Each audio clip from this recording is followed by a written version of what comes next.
Hello दोस्तों, नमस्कार। N के स्टोरी इन्फो में आपका बहुत बहुत स्वागत है। दोस्तों, कहानी का पूरा आनंद लेने के लिए वीडियो को लास्ट तक देखें। अगर कहानी पसंद आए तो कृपया चैनल को जरूर सब्सक्राइब करें। आपका ज़्यादा समय न लेते हुए मैं आज की कहानी शुरू करता हूँ। शाम को 2 नंबर प्लेटफार्म की बेंच पर बैठी सीमा गाड़ी आने का इंतजार कर रही थी। तभी कंधे पर बैग टांगे एक हम उम्र लड़का बेंच पर आकर बैठते हुए बोला, क्षमा करें, लगता है आज गाड़ी लेट हो गई।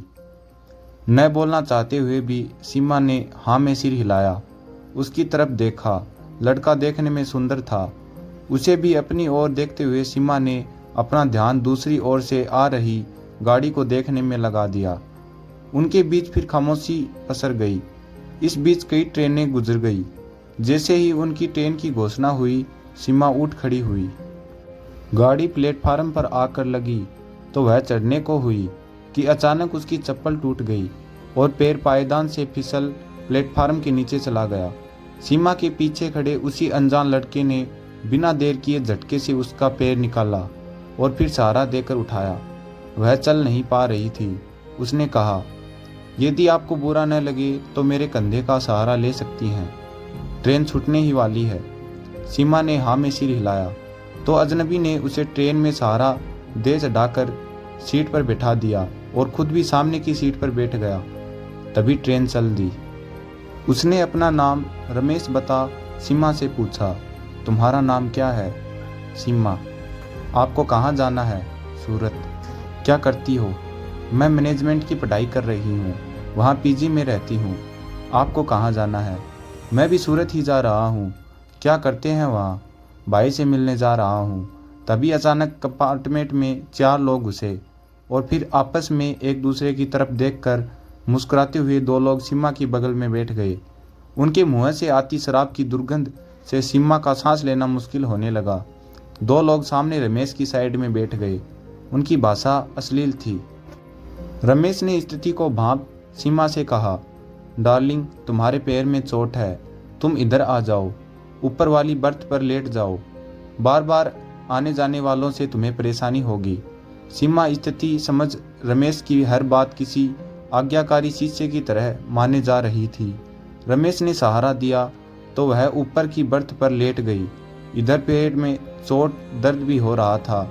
हल्की सी कर्राहट सुन रमेश ने मुंह की ट्यूब सीमा की तरफ बढ़ाई तो उसके मुंह से बरबस निकल गया, ओहो, आप कितने अच्छे हैं। उन लोगों ने रमेश को सीमा की इस तरह सेवा करते देख फिर कोई कमेंट नहीं कसा और अगले स्टेशन पर सभी उतर गए। सीमा ने चैन की सांस ली। रमेश तो जैसे उसकी ढाल ही बन गया था। सीमा ने कहा, रमेश, आज तुम ना होते तो मेरा क्या होता। मैं किन शब्दों में तुम्हारा धन्यवाद करूं। आज जो भी तुमने मेरे लिए किया उसके लिए शुक्रिया। शब्द उसके सामने छोटा पड़ रहा था। ओह, सीमा मेरी जगह कोई भी होता तो यही करता। बातें करते करते सूरत आ गया। सीमा ने अपने बैग में रखी स्लीपर निकाल कर पहननी चाहिए, मगर सूजन की वजह से पहन नहीं पा रही थी। रमेश ने देखा तो झट से अपनी स्लीपर निकाल कर दे दी। सीमा ने पहन ली। रमेश ने सीमा का बैग अपने कंधे पर टांग लिया, सहारा देकर ट्रेन से उतारा और फिर बोला, मैं तुम्हें पीजी तक छोड़ देता हूँ। नहीं, मैं चली जाऊंगी। कैसे जाओगी? अपने पैर की हालत देखी है? किसी नर्सिंग होम में दिखा लेते हैं, फिर तुम्हें छोड़कर मैं भैया के पास चला जाऊंगा। आओ टैक्सी में बैठो। सीमा के टैक्सी में बैठने पर रमेश ने टैक्सी वाले से कहा, भैया, यहाँ जो भी पास में नर्सिंग होम हो वहाँ ले चलो। टैक्सी वाले ने कुछ ही देर में एक नर्सिंग होम के सामने गाड़ी रोक दी। डॉक्टर को दिखाया तो उन्होंने कहा, ज़्यादा नहीं लगी है, हल्की मोच है, आराम करने से ठीक हो जाएगी। दवा लिख दी है, लेने से आराम आ जाएगा। नर्सिंग होम से निकलकर दोनों टैक्सी में बैठ गए। सीमा ने अपने पीजी का पता बता दिया। टैक्सी सीधा पीजी के पास रुकी। रमेश ने सीमा को उसके कमरे तक पहुंचाया, फिर जाने लगा तो सीमा ने कहा, बैठिए, कॉफ़ी पीकर जाइएगा। अरे नहीं, मुझे देर हो जाएगी तो भैया चिंतित होंगे, कॉफ़ी फिर कभी पी लूँगा। जाते हुए रमेश ने हाथ हिलाया तो सीमा ने भी जवाब में हाथ हिलाया और फिर दरवाजे के पास आकर उसे जाते हुए देखती रही। थोड़ी देर बाद बिस्तर पर लेटी तो रमेश का चेहरा आंखों के आगे घूम गया। पल भर को पूरे शरीर में सिहरन सी दौड़ गई, धड़कनें तेज हो गई। तभी कॉल बेल बजी। इस समय कौन हो सकता है, सोचा। सीमा फिर उठी और दरवाज़ा खोला तो सामने रमेश खड़ा था। क्या कुछ रह गया था? सीमा ने पूछा।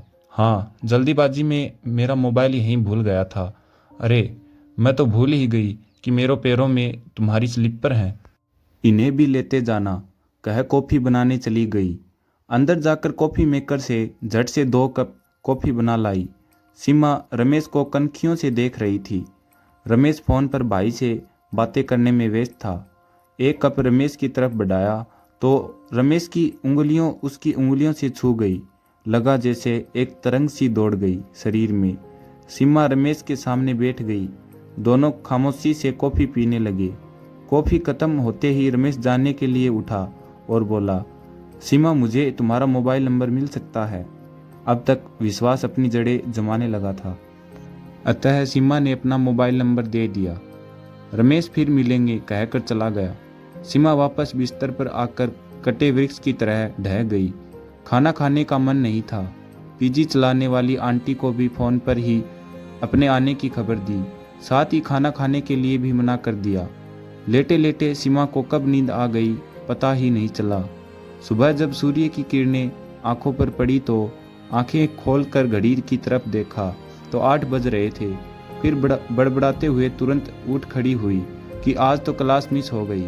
जल्दी से तैयार हो नाश्ता कर कॉलेज के लिए निकल गई। 1 सप्ताह कब बीत गया पता ही नहीं चला। आज कॉलेज की छुट्टी थी। सीमा को बैठे बैठे रमेश का ख्याल आया कि कह रहा था फ़ोन करेगा, लेकिन उसका कोई फ़ोन नहीं आया।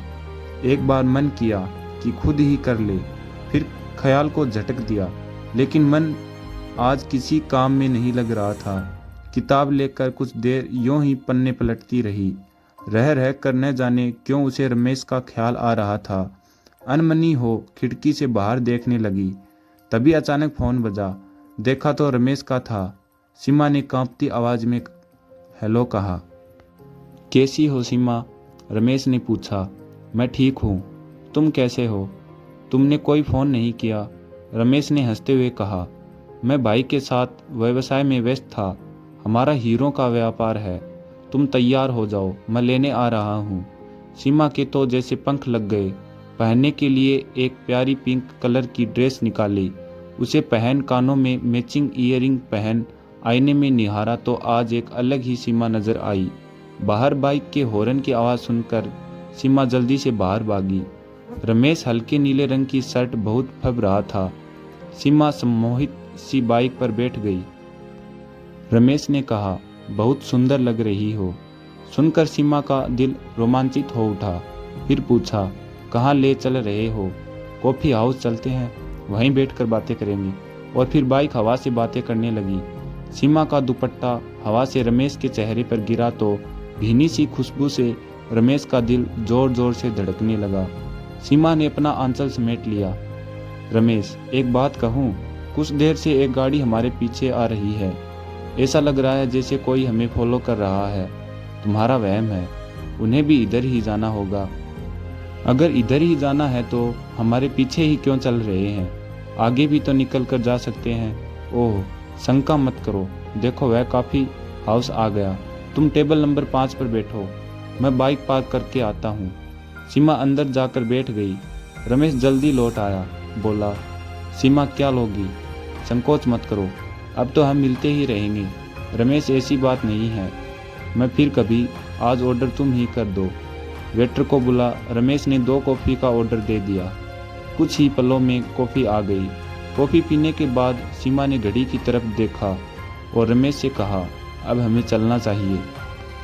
ठीक है, मैं तुम्हें छोड़कर ऑफिस चला जाऊंगा, मेरी एक मीटिंग है। रमेश सीमा को छोड़कर अपने ऑफिस पहुंचा। भाई सचिन के केबिन में पहुंचा तो उनकी तैयारियां चढ़ी हुई थी। पूछा, रमेश कहाँ थे? क्लाइंट तुम्हारा इंतजार कर चला गया। तुम कहाँ किसके साथ घूम रहे थे? मुझे सब साफ साफ बताओ। अपनी एक दोस्त सीमा के साथ था। आपको बताया तो था, मुझे तुम्हारा इन साधारण परिवार के लोगों से मिलना जुलना बिल्कुल पसंद नहीं है, और फिर बिजनेस में ऐसे काम नहीं होता है। अब तुम घर जाओ और फ़ोन पर क्लाइंट से अगली मीटिंग फिक्स करो। जी भैया। सीमा और रमेश की दोस्ती को 5 महीने बीत गए। मुलाकातें बढ़ती गई। अब दोनों एक दूसरे के काफ़ी नज़दीक आ गए थे। एक दिन दोनों घूमने के लिए निकले, तभी पास से एक बाइक पर सवार 3 युवक बगल से गुजरे कि अचानक सनसनाती हुई गोली चली, जो सीमा की बाह को छूती हुई रमेश की बाह में जा धंसी। सीमा चीखी, गाड़ी रोको। रमेश ने गाड़ी रोक दी। बाह से रक्त की धारा बहने लगी। सीमा घबरा गई। रमेश को सहारा देकर वहीं सड़क के किनारे बाह पर दुपट्टा बांध दिया और फिर मदद के लिए सड़क पर हाथ दिखा गाड़ी रोकने का प्रयास करने लगी। कोई रुकने को तैयार ही नहीं। तभी सीमा को ख्याल आया कि उसने 100 नंबर पर फ़ोन किया। जल्दी पुलिस की गाड़ी पहुंच गई। सबकी मदद से रमेश को अस्पताल में भर्ती करा। रमेश के फ़ोन से उसके भाई को फ़ोन पर सूचना दे दी। डॉक्टर ने कहा कि काफ़ी खून बह चुका है, खून की ज़रूरत है। सीमा अपना खून देने के लिए तैयार हो गई। ब्लड ग्रुप चेक कराया तो उसका ब्लड ग्रुप मैच कर गया, अतः उसका खून ले लिया गया। तभी बदहवास से रमेश के भाई ने वहां पहुंचकर डॉक्टर से कहा, किसी भी हालत में मेरे भाई को बचा लीजिए। आपको इस लड़की का धन्यवाद करना चाहिए जो सही समय पर अस्पताल ले आई। अब ये खतरे से बाहर है। सचिन की आंखों से लगातार आंसू बह रहे थे। जैसे ही रमेश को होश आया, सचिन फपक फपक कर रो पड़ा, भाई मुझे माफ़ कर दे। मैं पैसे के मद में एक साधारण परिवार की लड़की को तुम्हारे साथ नहीं देख सका और उसे तुम्हारे रास्ते से हमेशा के लिए हटाना चाहा, पर मैं भूल गया था कि पैसे से ऊपर इंसानियत भी कोई चीज़ है। सीमा, मुझे माफ़ कर दो। रमेश ने तुम्हारे बारे में बताया था कि वह तुम्हें पसंद करता है, लेकिन मैं नहीं चाहता था कि साधारण परिवार की लड़की हमारे घर की बहू बने। आज तुमने मेरे भाई की जान बचाकर मुझ पर बहुत बड़ा एहसान किया है। और फिर सीमा का हाथ रमेश के हाथों में देकर बोला, मैं जल्द ही तुम्हारे माता पिता से बात कर के दोनों की शादी की बात करता हूँ। कह बाहर निकल गया। रमेश सीमा की ओर देख मुस्कुराते हुए बोला, सीमा, अब हम सहयात्री से जीवन साथी बनने जा रहे हैं। यह सुन सीमा का चेहरा शर्म से लाल हो गया। तो दोस्तों, आज की वीडियो में बस इतना ही। कहानी आपको कैसी लगी कमेंट बॉक्स में ज़रूर बताइएगा। अगर कहानी पसंद आई है तो चैनल को ज़रूर सब्सक्राइब करें और वीडियो को लाइक करें। तो दोस्तों, आपको फिर मिलता हूँ अगले वीडियो में। तब तक के लिए नमस्कार।